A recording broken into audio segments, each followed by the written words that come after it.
紅豆沙唔係隨便煲噶噃，咁究竟係用紅糖好啊，定係冰糖好呢？呢個做法呢，係我喺大酒樓做嘢嘅同學教噶，喺屋企啊都可以做翻個簡簡單單嘅又綿又起沙嘅老廣紅豆沙。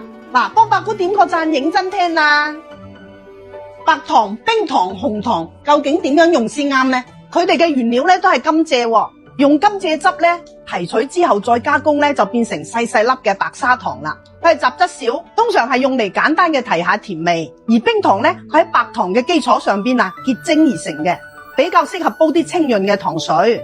而紅糖呢，佢係直接用蔗汁熬製而成嘅，保留咗大部分嘅好嘢。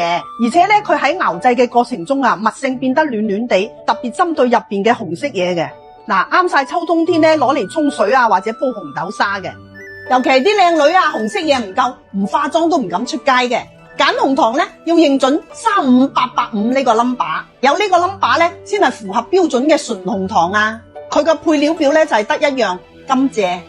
你好多時喺超市見到嗰啲紅糖呢，都係寫住赤砂糖嘅喎。佢其實呢係用煉白糖嗰啲糖渣，冇嗰種用處不但止，多咗仲會燥噶。而真正嘅紅糖呢，佢係深褐色嘅喎，切開入邊呢係有大細唔均勻嘅氣孔嘅喎，聞落去呢好清香噶，擺落口好快溶嘅。